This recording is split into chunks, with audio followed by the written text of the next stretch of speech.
শয়তানের সাথে তার কুস্তি হলো, শয়তান পরাজিত হলো, তিনি বিজিত হলেন। তিনি গাছ কাটতে যাবেন, শয়তান লোভ দিল যে আপনি যদি গাছটা না কাটেন আমি প্রতিদিন আপনাকে 2 দিনার করে দেব।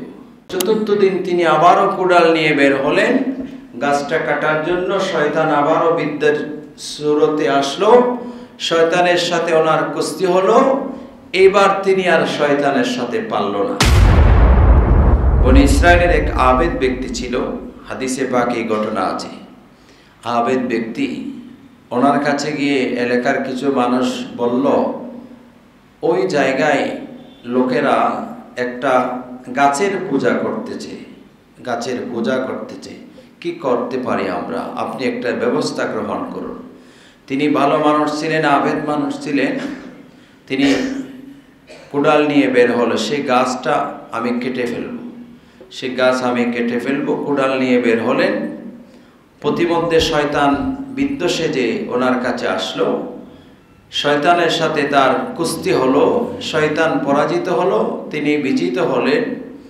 তিনি গাছ কাটতে যাবেন, শয়তান লোভ দিল যে আপনি যদি গাছটা না কাটেন আমি প্রতিদিন আপনাকে 2 দিনার করে দেব। প্রতিদিন আপনার ঘরে 2 দিনার পৌঁছে যাবে, আপনি গাছটা কাটবেন না। তিনি সেটা গিলে ফেলল, সেই খাবার আদার লোভ সেটা পেয়ে গেল। তিনি বলল তাহলে ঠিক আছে আমি চলে গেলাম।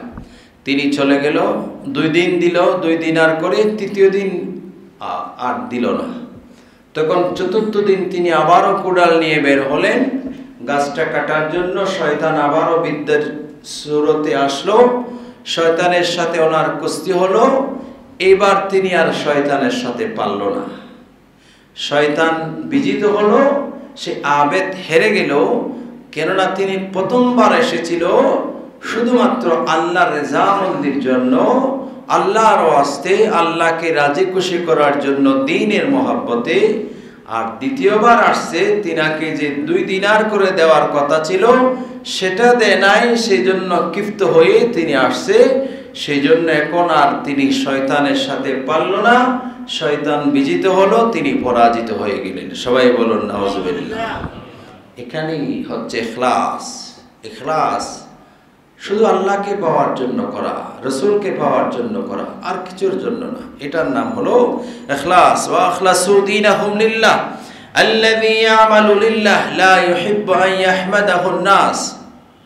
যে এমন ভাবে কাজ করা, লা ইউহিব্বু আন ইয়াহমাদাহু নাস, তিনি যে মানুষ তার প্রশংসা করবে সেটার কামনা করেন না।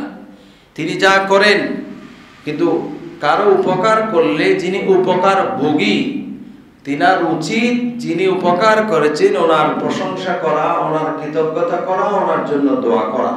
কিন্তু যিনি করেছেন তিনি কামনা করবেন না।